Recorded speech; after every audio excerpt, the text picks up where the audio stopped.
नमस्कार दोस्तों, आप सभी का स्वागत है। दोस्तों आज जो है हिंदी का जो प्रैक्टिस सेट है यह 9वां प्रैक्टिस सेट है। इससे पहले हम लोगों ने हिंदी का जो है 8 प्रैक्टिस सेट डिस्कस किया। साथ ही साथ सभी जो है प्रैक्टिस सेटों को हम लोग बारी बारी डिस्कशन कर रहे हैं और साथ ही साथ उसके जो फैक्ट निकल रहे हैं उसको भी डिस्कस कर रहे हैं। ये देखिए, अगर हिंदी का आपको प्रैक्टिस सेट को पूरा अगर देखना है तो आप क्या कर सकते हैं, आप जाइए प्लेलिस्ट, आपका हिंदी का प्लेलिस्ट है, उसमें सभी जो है हिंदी का प्रैक्टिस सेट लाइन से अपलोड है, यानी कि उसमें 1 2 3 9 तक उसको आप तो दिखाई देगा। अगर आपको मनोविज्ञान का चाहिए तो आप मनोविज्ञान में भी जा सकते हैं, सीडीपी का ऑप्शन में, वहां पर आपको प्रैक्टिस सेट पूरा A to Z मिलेगा। सभी जैसे कि यहाँ पर देखिए, अगर ये अपलोड होने पर वह सीक्वेंस अलग अलग हो जाते हैं, यानी सभी का प्रैक्टिस सेट हमने नंबर अलग दिया है, यानी कि 1 से लेकर, जैसे कि जितने भी प्रैक्टिस सेट है 1 तक, यानी कि 1 से लेकर हिंदी का भी बना है, 1 से लेकर मनोविज्ञान का भी बना है, 1 से लेकर पर्यावरण का भी, 1 से लेकर आपका जो है मैथ का भी बना है। तो इसको अलग अलग, यानी 30 क्वेश्चनों को जो सीरीज है उसको 30 क्वेश्चनों को सीरीज को एक प्रैक्टिस सेट के रूप में है, यानी कि हर टॉपिक का हर प्रैक्टिस सेट अलग अलग है। तो इसको आप उस तरह से समझ सकते हैं। तो आइए 9वां प्रैक्टिस सेट हम लोग डिस्कस करते हैं हिंदी का। तो इसमें देखिए, पहला जो क्वेश्चन है और दूसरा क्वेश्चन, इसमें दिए गए अनुच्छेद को ध्यानपूर्वक पढ़कर निम्नलिखित प्रश्नों के सही उत्तर छांटना है। यानी कि पहला क्वेश्चन और दूसरे क्वेश्चन में, यानी क्वेश्चन 1 और क्वेश्चन 2 में आपको सही उत्तर उसमें छांटना है उस पैराग्राफ से। तो आइए हम पैराग्राफ को पढ़ते हैं, ध्यानपूर्वक आप सिर्फ सुनने का प्रयास करिएगा। मैं बहुत ही कम समय में, यानी कि मुश्किल से 30 से 40 सेकंड लगेगा, इसको मैं पढ़ देता हूँ। देखिए यहाँ पे है, प्रारंभ से ही, ठीक, प्रारंभ से ही प्रकृति और मनुष्य का अटूट संबंध रहा है। प्रकृति और मनुष्य का संबंध अन्योन्याश्रित और परस्पर सह संबंध अस्तित्व पर निर्भर है। प्रकृति ने मानव के लिए जीवनदायक तत्वों का उत्पन्न किया है। मनुष्य ने वृक्षों के फल, बीज, जड़ें आदि खाकर अपनी भूख मिटाई। पेड़ पौधे हमें केवल भोजन ही प्रदान नहीं करते, अपितु जीवनदायिनी वायु ऑक्सीजन भी प्रदान करते हैं। ये वातावरण से कार्बन डाइऑक्साइड को ग्रहण करते हैं और ऑक्सीजन को जो है बाहर निकालते हैं। पृथ्वी पर हरियाली के स्रोत पेड़ पौधे हैं और वर्षा के कारण ही यही पेड़ पौधे ही हैं। वर्षा यानी कि मनुष्य ने अपनी आवश्यकताओं की पूर्ति के लिए वन संपदा अंधाधुंध दोहन किया, जिसके कारण प्राकृतिक असंतुलन उत्पन्न हो गया। पर्यावरण में ऑक्सीजन की कमी और कार्बन डाइऑक्साइड की बढ़ोतरी का पर्याप्त प्रदूषण के कारण अनेक प्रकार की घातक बीमारियां फैल रही हैं। ठीक, पेड़ पौधे की कमी के चलते अनावृष्टि, सूखा, भूमि क्षरण की समस्या पैदा हो गई है। इससे संबंधित जैसे पहला क्वेश्चन है कि पेड़ पौधे हमें क्या नहीं देते हैं। पहला, हमें भोजन देते हैं, हरियाली भी देते हैं, ऑक्सीजन भी देते हैं। तो यहाँ पे ये पेड़ पौधे हमें देते हैं, जबकि पेड़ पौधे हमें क्या नहीं देते हैं, जल नहीं देते हैं। तो हमें पेड़ पौधे ऑक्सीजन देते हैं, भोजन देते हैं, हरियाली देते हैं, तो जल नहीं देते हैं। यहाँ पर नहीं वाले ऑप्शन में डी सही है। अगला क्वेश्चन है कि दूसरा है कि पर्यावरण असंतुलन का दुष्परिणाम क्या नहीं है। पहला है कि ऑक्सीजन की कमी के कारण कार्बन डाइऑक्साइड में बढ़ोतरी। बी है कि पर्यावरण प्रदूषण के चलते घातक बीमारियों का बढ़ना। सी है कि पेड़ पौधे की कमी के कारण बाढ़, अनावृष्टि, सूखा और भूमि क्षरण की समस्याएं पैदा होना। डी है कि छायादार वृक्षों में फल नहीं लग पाना। यानी कि इसमें नहीं वाला ऑप्शन जो पूछा है, नहीं का मतलब हो गया कि यहाँ के छायादार वृक्षों में फल नहीं लगना, यह गलत है। जबकि कार्बन जो ऑक्सीजन की कमी के कारण कार्बन डाइऑक्साइड में बढ़ोतरी है, यह बिल्कुल सही है। और बी वाला भी जो है कि पर्यावरण प्रदूषण के चलते घातक बीमारियां होती हैं, यह भी सही है। जबकि पेड़ पौधे की कमी के कारण बाढ़, सूखा और ये सभी जो है समस्याएं पैदा करती है, सी सही है। यानी पहला से लेकर तीसरे तक जो है ऑप्शन सही है। जबकि यहाँ पे नहीं वाला पूछा है, तो यहाँ पे जो दूसरे का ऑप्शन हो जाएगा, तो डी वाला ऑप्शन बिल्कुल सही हो जाएगा। अगला क्वेश्चन तीसरा है कि कविता शिक्षण की विधियां जो है कौन सी है। पहला है कि कौशल प्रणाली, बी है कि लेखन प्रणाली, और सी है अर्थबोध प्रणाली, और डी है कि अक्षर बोध प्रणाली। देखिए, कविता शिक्षण की जो विधियां होनी चाहिए वह अर्थबोध प्रणाली होनी चाहिए। यानी कि कौन सा, अर्थबोध के माध्यम से जो है कि क्या करना चाहिए, प्राथमिक स्तर में जो है कि अर्थबोध के कारण जो है प्राथमिक स्तर का जो बालक होता है, जो प्राथमिक स्तर के जो छात्र होते हैं, वह अर्थबोध के कारण, यानी कि जो आप रुचि उत्पन्न करेंगे, यानी कि जो शिक्षक को आप रुचिकर बनाएंगे, तो वह रुचि रुचि लेगा पढ़ने में, यानी कि अर्थ अगर आप बताएंगे, अर्थ के माध्यम से अर्थबोध बताएंगे, तो इन सभी के माध्यम से जो है कविता शिक्षण की विधि जो है सफलतापूर्वक हो पाएगी। तो यहाँ पे सी वाला जो है ऑप्शन बिल्कुल सही होगा। क्वेश्चन है कि शब्द और विलोम की दृष्टि से निम्नलिखित में से कौन सा विकल्प सही नहीं है। देखिए दोस्तों, अगर सही नहीं है, नहीं वाले ऑप्शन में कोई भी नहीं वाला अगर क्वेश्चन आता है तो उसमें आपको ध्यान देना है, सबसे ज़्यादा आवश्यक है। क्यों नहीं ध्यान देना है? क्योंकि इसमें देखिए 3 ऑप्शन सही रहते हैं, एक जो है गलत रहता है। कौन सा? 3 सही और 1 गलत रहेगा। तो यहाँ पे आप सही वाला अगर ढूंढ लेते हैं तो गलत वाला ऑटोमेटिक मिल जाएगा। देखिए यौवन का क्या होगा? वार्धक्य। कौन सा? यौवन का वार्धक्य होगा, यह बिल्कुल सही है। लोलुप का संतुष्ट होता है। कौन सा? लोलुप का संतुष्ट होता है, ये भी सही है। संश्लेषण का विश्लेषण होता है। कौन सा? संश्लेषण का विश्लेषण होता है, विश्लेषण होता है, जबकि यहाँ पे विवेचन दिया है तो इसको गलत मान सकते हैं।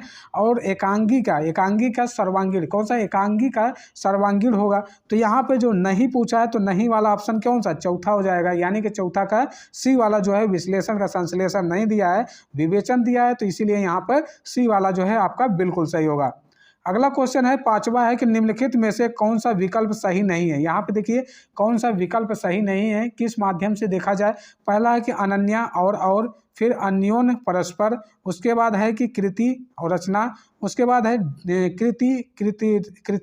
कृति जो है निकृष्ट और पुरुष। क्या है? निकृष्ट और पुरुष है। तो यहाँ पे देखें तो कृति, निकृष्ट और पुरुष, यही जो है गलत प्रतीत हो रहा है, क्योंकि जो कृति है वह कृतघ्न इस तरह का लिखा जाएगा। तो यहाँ पे इस तरह से इसको लिख सकते हैं, जबकि अन्योन का और लिख सकते हैं, अन्योन्य से परस्पर कृति का जो है रचना इस प्रकार लिख सकते हैं। तो यहाँ पे डी वाला जो है आपका बिल्कुल गलत है। देखिए 6वां है कि आए थे हरि भजन को ओटन लगे कपास। मुहावरे का अर्थ बताना है, तो यह कैसा मुहावरा है। पहला है कि आए थे हरि को, यानी कि ओटन लगे, ओटन जो है आए थे हरि को, ओटन लगे कपास। क्या? ओटन लगे कपास। तो यहाँ पे देखिए पहला है कि हरि भक्ति का मार्ग कठिन होता है। बी है कि उद्देश्य की प्राप्ति में असफल होना। सी है कि ईश्वर भक्ति को छोड़कर व्यापार में लग जाना। डी है कि किसी कार्य में जो है विशेष की उपेक्षा कर दूसरे कार्य में लग जाना, यानी कि यही कार्य जो है होगा। यानी कि आए थे हरि को ओटन लगे कपास, यानी किसी कार्य के करने के लिए आए थे, मगर वहाँ पे उस कार्य को न करके किसी और कार्य के लगने लगे, यानी कि हरि की भजन करने लगे थे, वहाँ पे लगे कपास करने, यानी कपास की खेती करने, या कुछ भी उसका अर्थ निकाला जा सकता है। अगला क्वेश्चन है 7वां है कि वाक्य और उसके भेद से संबंधित कौन सा जोड़ा गलत है। पहला ए है कि बच्चे नाश्ता करके विद्यालय गए, ये सरल वाक्य है, बिल्कुल सही वाक्य है। बच्चे नाश्ता किए और सरल जो है नाश्ता करके जो है विद्यालय गए। जो प्रथम आएगा वह पुरस्कार पाएगा। जो प्रथम आएगा वह क्या करेगा? जो प्रथम आएगा वह पुरस्कार पाएगा। ठीक, उसके बाद है नेता ने भाषण दिया और चला गया, यानी कि संयुक्त वाक्य है, और का इस्तेमाल हो गया है यहाँ पे, वह है आएगा। ठीक, जो सो, यानी कि इस तरह से मिश्रित वाक्य में प्रयोग हुआ है। और जबकि लक्ष्मी आई और सोफिया गई, यहाँ पे और यहाँ पे एक प्रकार का ये संयुक्त वाक्य है। कौन सा संयुक्त वाक्य उदाहरण है? तो यहाँ पे सरल दिया है, तो यहाँ पे गलत जोड़ा कौन सा है? यही डी वाला गलत जोड़ा। क्यों? देखिए यहाँ पे जो और दिया है तो यह संयुक्त वाक्य का यह उदाहरण है। कौन सा? संयुक्त वाक्य, यानी कि लक्ष्मी आई और चली गई, यहाँ पे जो है 2 क्रियाएं इस तरह की हो रही हैं, तो यहाँ पे जो है डी वाला जो है बिल्कुल सही होगा। ठीक, अगला क्वेश्चन है कि 8वां है कि वाक्यांश के लिए एक शब्द से संबंधित कौन सा जोड़ा गलत है। पहला है कि जिसका इलाज कठिन हो दुस्साध्य। जिसका इलाज कठिन हो दुस्साध्य, यह बिल्कुल सही है कि जिसका इलाज जो कठिन है वो दुस्साध्य है। जो मनुष्यता से दूर हो अमानुषिक। कौन सा? अमानुषिक, यानी कि जो मनुष्यता से दूर है उसे अमानुषिक कहते हैं। जो कम खर्च करने वाला हो उसे क्या कहते हैं? मितव्ययी कहते हैं। क्या? मितव्ययी। कौन सा? मितव्ययी जो हैगा जो कम खर्च करने वाला, जबकि यहाँ पे अपव्ययी दिया है। जो इतिहास लिखे जाने के योग्य से पूर्व का हो प्रागैतिहासिक कहा जाएगा। कौन सा? प्रागैतिहासिक। तो यहाँ पे सी वाला जोड़ा गलत होगा। जिसका इलाज कठिन हो दुस्साध्य, जो मनुष्य के से दूर हो जो है कि अमानुषिक हो जाएगा। जो कम खर्च करने वाला उसे मितव्ययी कहते हैं, जबकि अपव्ययी दिया है। जो इतिहास लिखने वाले की योग्य से पूर्व हो उसे प्रागैतिहासिक कहते हैं। तो यहाँ पे आपको क्लियर हो गया होगा कि सी वाला जो है ऑप्शन सही होगा। अगला क्वेश्चन है कि विराम के चिन्ह की दृष्टि से कौन सा वाक्य जो है अशुद्ध है, उसको आपको छांटना है। पहला ऑप्शन है कि नहीं कल मैं तुम्हारे घर नहीं आ सकूंगा। देखिए यहाँ पर आपको जो है किस प्रकार की गलती आपको महसूस हो रही है। बी है कि मैं क्या कहता है क्वेश्चन मार्क। फिर उसके बाद है महक, रागिनी, श्वेता आई गई है। ठीक, यह सब अब गाना गाएंगे। उसके बाद है डी है कि उसने पूछा तुम कहाँ थे। यहाँ पे देखिए ये तो है तीनों जो है आपको सही आपको प्रतीत हो रहेंगे, जबकि नहीं यहाँ नहीं के बाद जो है संबोधन का चिन्ह लगाना चाहिए था। नहीं कल मैं तुम्हारे घर नहीं आ सकूंगा, तो यहाँ पे जो है ये गलत वाला ऑप्शन हो जाएगा। बाकी की ये सभी जो है शुद्ध वाक्य रूप में हैं। ठीक, उसके बाद जो है अगला है 10वां है लोकोक्तियाँ और उसके अभिप्राय का कौन सा जोड़ा गलत है। पहला ऑप्शन है कि ओस चाटे प्यास नहीं बुझती है। उसके बाद इससे जो है कि अभिप्राय है कि बड़े काम के विशेष प्रयत्न की ज़रूरत होती है। बड़े काम के लिए जो है विशेष प्रयत्न की ज़रूरत होती है। बिल्कुल सही बात है कि विशेष काम के लिए आपको विशेष प्रयत्न की ज़रूरत होगी। ओ से चाटे प्यास नहीं बुझती है, तो यह बिल्कुल सही होगा, यानी पॉजिटिव पॉइंट के रूप में इसको दिखा जाएगा। तो यहाँ पे हमको छांटना क्या है, हमको गलत का चुनाव करना है। तो यहाँ पे आगे चलेंगे। कढ़ाई से गिरा मतलब कढ़ाई से गिरा, चूल्हे में पड़ा, एक आपत्ति से छोड़कर दूसरी आपत्ति में पड़ना। ये बिल्कुल सही है कि कढ़ाई से गिरा, एक आपत्ति छोड़ा, कढ़ाई से गिरा मतलब उसके दूसरे आपत्ति में पड़ जाना, यानी कि किसी और विपत्ति में पड़ जाना। तो यह भी सही है।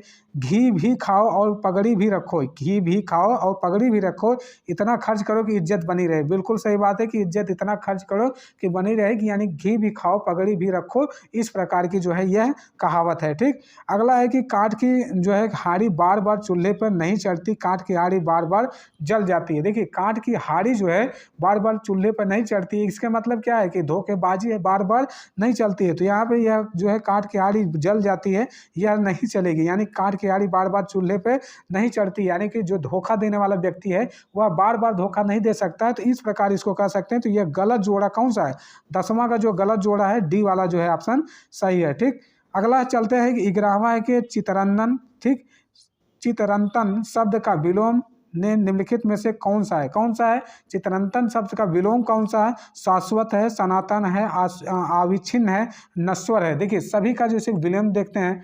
पहले देखिए जो शाश्वत है, शाश्वत का विलोम क्या हो जाएगा, शाश्वत का विलोम कौन, नश्वर। कौन सा, नश्वर। शाश्वत का मतलब नश्वर हो जाएगा। सनातन का कौन सा होता है, सनातन का अधुनातन। कौन सा, अधुनातन जो होता है, अधुनातन मतलब सनातन, यानी कि सनातन का उल्टा अधुनातन हो जाएगा। अविच्छिन्न क्या है, अविच्छिन्न का विलोम क्या हो जाएगा, विच्छिन्न हो जाएगा। कौन सा, विच्छिन्न जो है हो जाएगा।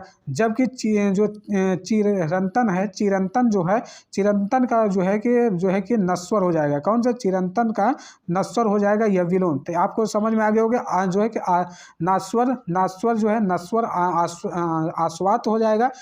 जो है सनातन का अधुनातन है, अविच्छिन्न का विच्छिन्न हो जाएगा, नश्वर का क्या हो जाएगा, चितरंतन। ठीक, तो इस प्रकार का जो है विलोम, इस सभी जो है कि हर पॉइंट में इसको फैक्ट को नोट रखते हैं। अगला क्वेश्चन है कि 12वां के निम्नलिखित युग में से कौन सा गलत है। पहला है कि लोहा लेना सामना करना। क्या है, लोहा लेना सामना करना, ये ऑप्शन है। उसके बाद चलते हैं बी पे चलते हैं। बी है कि रास्ता नापना। क्या है, बी है रास्ता नापना। ठीक, उसके बाद है रग रग जानना अच्छी तरह से परिचित होना। क्या, रग रग जानना अच्छी तरह से परिचित होना। शैतान के कान काटना बहुत चतुर होना। देखिए यहाँ पे अगर देखा जाए जो कि लोहा लेना सामना करना बिल्कुल सही है। रास्ता नापना आकलन करना नहीं, रास्ता नापना यानी कि रास्ता नापना चले जाना, यह आ जाएगा। कौन सा, चले जाना। ठीक, चले जाना यानी कि नाश्ता नापना, जाओ रास्ता नापो मतलब चले जाओ। इस प्रकार का जो आकलन नहीं होगा, यहाँ पे ये गलत होगा। और रग रग जानना अच्छी तरह से परिचित होना, ये भी सही है। शैतान के कान काटना बहुत चतुर होना, तो गलत जो विकल्प है वह बी वाला विकल्प सही गलत है, तो इसको सही मानेंगे। अगला है लोकोक्तियों से संबंधित है कि 13वां है कि लोकोक्तियाँ और उसके अर्थ जोड़ों में कौन सा जोड़ा जो है गलत है। पहला ऑप्शन है कि उल्टा चोर कोतवाल को डांटे। कौन सा, उल्टा चोर कोतवाल को डांटे, अपना दोष न मानकर दूसरों को मारना है। बिल्कुल सही जवाब है कि उल्टा चोर। आप देखे होंगे कभी कभी कोई कह देता है कि उल्टा चोर कोतवाल को डांटे, मतलब अपने को दोषी न मान के दूसरे को दोष थोपना, यानी कि दूसरों को दोषी ठहराना। इस प्रकार का जो है ऑप्शन, यह भी बिल्कुल सही है। उसके बाद देखते हैं कि आँख का अंधा नाम। कौन सा, आँख का अंधा नाम नयन सुख है। कौन सा, आँख का अंधा नाम नयन सुख है। नाम के के प्रतिकूल कार्य करना, कौन सा, नाम के प्रतिकूल कार्य करना, ये भी सही है। अक्ल बड़ी, यहाँ पे देखिए अक्ल बड़ी या भैंस, कौन सा, अक्ल बड़ी, थोड़ा सा टाइपिंग मिस्टेक है, उसको लिए आप लोग ध्यान दीजिएगा क्योंकि मैं बोल भी रहा हूँ, अक्ल बड़ी या भैंस, ठीक। उसके बाद हो जाएगा बल की अपेक्षा बुद्धि जो है अधिक शक्तिशाली होती है। कभी कभी आ जाता है अरे यार इसकी अक्ल बड़ी या भैंस, कभी कभी पूछ लिया जाता है कि अक्ल बड़ी या भैंस, तो यहाँ पे अक्ल बुद्धि से जो है कि अधिक शक्तिशाली होती है। कौन सी, जो बल होता है बुद्धि से अधिक शक्तिशाली होता है। उसके बाद है कि यानी कि ये भी सही है, कौन सा, अक्ल बड़ी या भैंस बुद्धि से अधिक शक्तिशाली होता है। अगला आता है कि आ बैल मुझे मार, बैल को मारना है, क्या, आ बैल मुझे मार, इसका होता है कि मुसीबत में का कारण स्वयं बनना, कौन सा, मुसीबत का कारण स्वयं बनना कह सकते हैं। मुसीबत कौन सा, मुसीबत का स्वयं कारण बनना, कौन सा, स्वयं कारण बनना, आ बैल मुझे मार, तो यहाँ पे बैल मारना नहीं होगा, यहाँ पे ये गलत हो जाएगा। तो गलत जोड़ा का चुनाव करना था, डी वाला जो है आपका गलत हो जाएगा, ठीक। उसके बाद अगला चलते हैं, यहाँ पे उड्डयन के संधि विच्छेद का सही विकल्प कौन सा है। देखिए यहाँ पे आपका उड्डयन, कौन सा, उड्डयन है, तो यहाँ पे कैसे इसको संधि विच्छेद करेंगे उसको पहले ध्यान दीजिए। देखिए जब भी यहाँ पे आपको किसी प्रकार का इस तरह से आता है तो वहाँ पे हो जाएगा कौन सा, उत्धन डयन, कौन सा, उत्धन डयन, इस प्रकार के संधि विच्छेद होगी, यानी उत्धन डयन, कौन सा, इस प्रकार का जो है संधि विच्छेद हो जाएगा, ठीक। तो यहाँ पे कौन सा हो गया, यानी कि ए वाला जो है आपका विकल्प सही होगा, ठीक। उसके बाद अगला चलते हैं 15वां है कि निम्नलिखित में से शुद्ध वर्तनी का शब्द चयन कीजिए। जो शुद्ध वर्तनी है, सुषुप्त, देखिए सुषुप्त है, दृष्टा है, रचयिता है और सृष्टा है, कौन सा, सृष्टा। देखिए सुषुप्त जो लिखा है यह बिल्कुल गलत लिखा है, इस तरह से लिखा जाएगा, सुषुप्त, कौन सा, सुषुप्त लिखा जाएगा, यानी कि छोटा सा रहेगा, यहाँ पे बड़ा सा का उपयोग किया गया है, तो यहाँ पे जो है गलत माना जाएगा। जबकि जो है दृष्टा जो है आपका बिल्कुल सही लिखा गया है। रचयिता को आप जानते हैं कि रचयिता रहेगा, यह रचयिता इस तरह लिखा जाता है, और सृष्टा जो लिखा है इस तरह से लिखा जाता है, सृष्टता, कौन सा, सृष्टता लिखा जाता है, तो इस प्रकार को लिखा जाता है। तो शुद्ध वर्तनी वाले शब्द को इस प्रकार लिख सकते हैं। तो यहाँ पे कौन सा सही हो जाएगा, दृष्टा जो है प्रश्न के अनुसार अगर देखें तो दृष्टा इसका सही जवाब होगा। अगला है कि जो है कि समास से संबंधित से 16वां है कि चौराहे में कौन सा समास है, उसको ध्यान देना है। पहला है द्विगु समास है, बी है तत्पुरुष समास है, और सी है बहुब्रीहि समास है, डी है कर्मधारय समास है। यहाँ पे देखिए यानी कि जो है यहाँ पे चौराहा के मतलब चार राहों का समूह, कौन सा, चार राहों का समूह है। यहाँ पे क्या हो रहा है, यानी कि जिस समास में संख्या पूर्व का पद संख्यावाचक हो, यानी संख्या का बोध हो, तो वहां पर द्विगु समास होगा। कौन सा, द्विगु समास, क्या कहेंगे, द्विगु समास कहेंगे जिस पद का जो है पूर्व पद संख्यावाचक या विशेषण हो, उसके समस्त पद से समूह का बोध होता है, उसको द्विगु समास के अंतर्गत कहेंगे। जैसे चौराहा, चार राहों का समूह जो कहेंगे वह द्विगु समास के अंतर्गत आएगा। तो यहाँ पे द्विगु समास को हमको ध्यान में रख के चलना है, ठीक। अगला क्वेश्चन है कि 17वां के अंदर अंदर कढ़ाई में गुड़ पकना का क्या मतलब है। अंदर अंदर कढ़ाई में गुड़ पकना, पहला है कि ज्ञान होना, ठीक। बी है कि गुप्त मंत्रणा करना, कौन सा, गुप्त मंत्रणा करना, और सी है कि अपने में सीमित होना, और डी है काम न आना। देखिए यहाँ पे अगर देख जाए अंदर अंदर यानी कि गुप्त में मंत्रणा करना, कौन सा, मंत्रणा करना, तो यह अंदर अंदर जो है कढ़ाई में गुड़ पकने का जो है यह अर्थ निकलेगा, ठीक।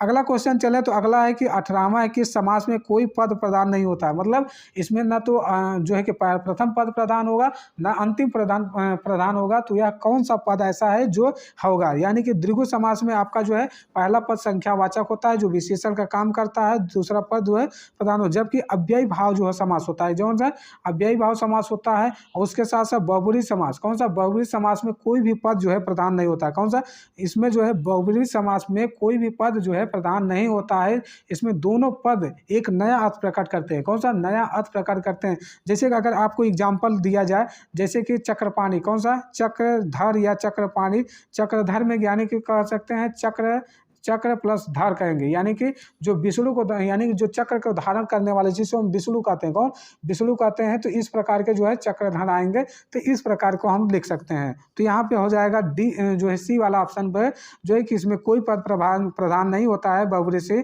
समास हो जाएगा। अगला सवाल है कि 19 वाला सवाल है कि स्वर किस भेद से संबंधित, कौन सा स्वर किस से भेद से संबंधित है।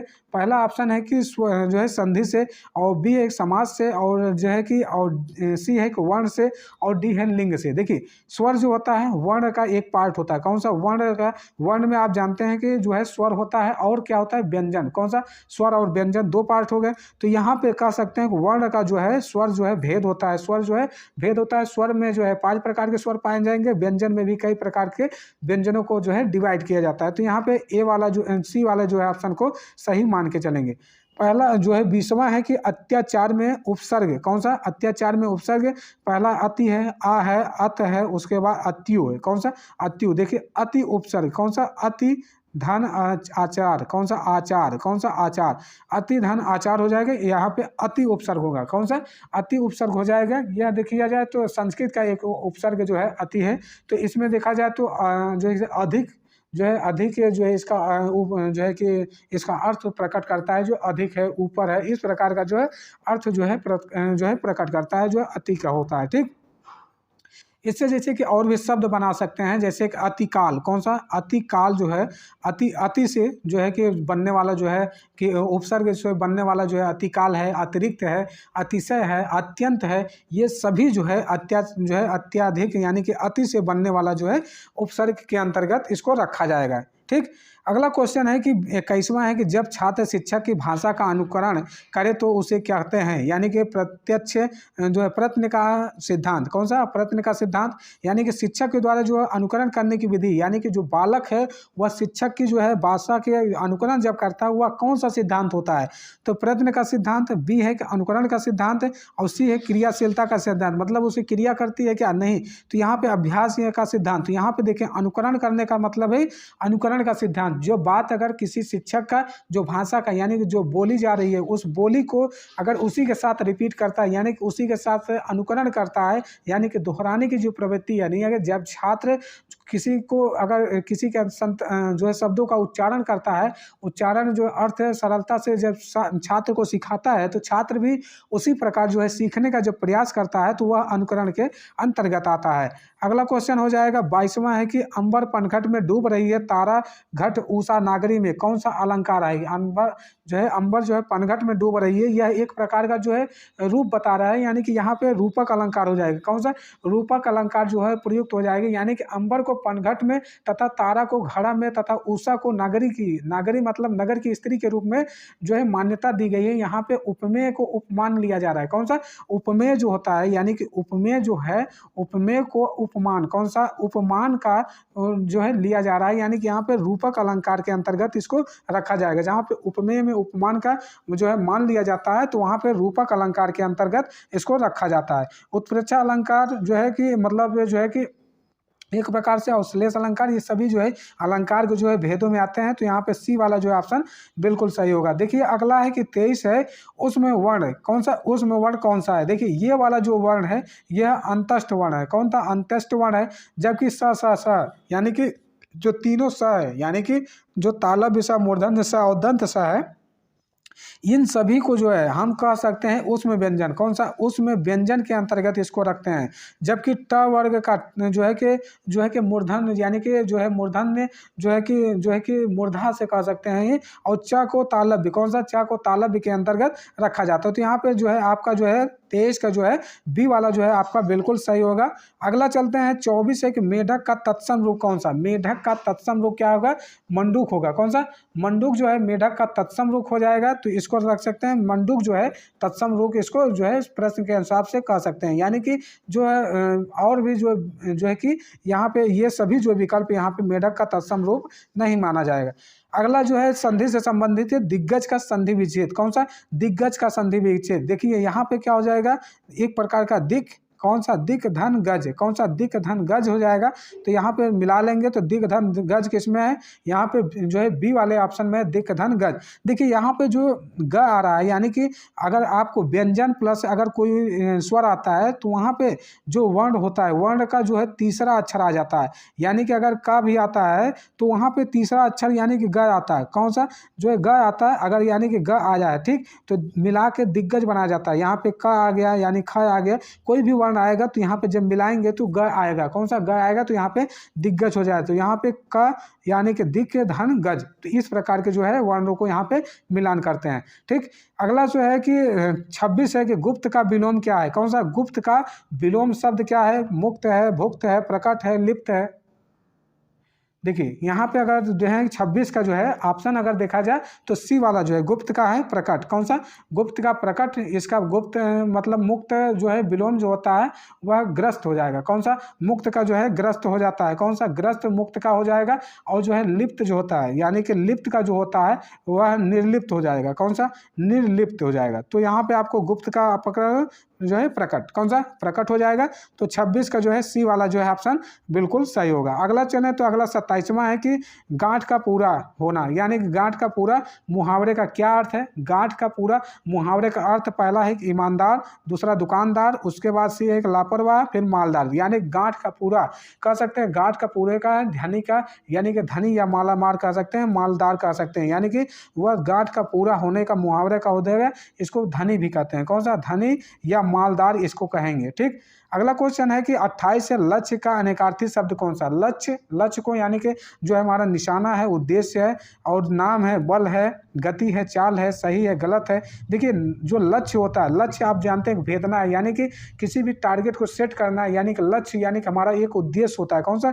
उद्देश्य होता है, यानी कि उद्देश्य भी है, निशाना भी है, एक क्या ध्येय भी होता है। कौन सा? ध्येय होता है, यानी कि हमारा लक्ष्य, हमारे जो गंतव्य है, हमारा जो ध्येय है, हमारा जो निशाना है, हमारा लक्ष्य है, वह एक के अंतर्गत, यानी कि इसके अनेकार्थी, अनेकार्थी शब्द में यही आएगा कि जो लक्ष्य है उसमें ध्येय भी आएगा, उसमें गंतव्य भी आएगा, उसमें निशाना भी आएगा, उसमें उद्देश्य भी आएगा। यह अनेकार्थी में हम इसको शामिल करेंगे। अगला क्वेश्चन देखें तो 29 है। कौन सा? 29 है सुधा का अनेकार्थी शब्द। कौन सा? सुधा का अनेकार्थी शब्द कौन सा? पहला है कि बादल है, बिजली है। ठीक, बी है कि अमृत है, पानी है, सी है प्राण है, प्रियतम है, डी है कि सेना है, शक्ति है। सुधा का हो जाएगा कौन सा? सुधा का अनेकार्थी शब्द हो जाएगा अमृत और पानी। कौन सा? अमृत और पानी सुधा का जो है ये अनेकार्थी है, ये प्रमुख इसको माना जाता है, इसको आप नोट कर सकते हैं। सुधा का जो है अमृत और पानी, इसको नोट कर सकते हैं। ठीक, अगला क्वेश्चन है, अगला है कि 30 नंबर है। कौन सा? 30 है कि आंख का अंधा नाम नयन सुख। कौन सा? आंख का अंधा नाम नयन सुख लोकाक्ति का कौन सा अर्थ है? कौन सा? पहला है कि गुण के विरुद्ध नाम का होना। कौन सा? गुण के विरुद्ध नाम का होना। ठीक, उसके बाद आंख की रोशनी जाना, नामकरण करना, संतुष्ट होना। तो यहाँ आंख का जो है अंधा नयन सुख जो होगा वह गुण के विरुद्ध नाम का होना। कौन सा? इस लोकाक्ति का जो मेन उद्देश्य है गुण के विरुद्ध, यानी कि आंख का अंधा नाम जो है नयन सुख जो है, यानी कि गुण के विरुद्ध नाम का होना, यह जो है इसको मान सकते हैं। तो यहाँ पे जो है आपका 30 क्वेश्चन जो है हमने सॉल्व करा दिया। तो 30 क्वेश्चनों को आप लोगों ने प्रैक्टिस करिए, इसको बार बार देखिए, जितना हो सके उतना प्रैक्टिस करिए। 2 से 3 बार इसको आप देख सकते हैं, देखते जितना भी अनलिमिटेड इसको देखते रहिए, तो आप देखेंगे आपको ऑटोमेटिक याद रहेगा। आज की क्लास को यहीं पर समाप्त करते हैं। धन्यवाद।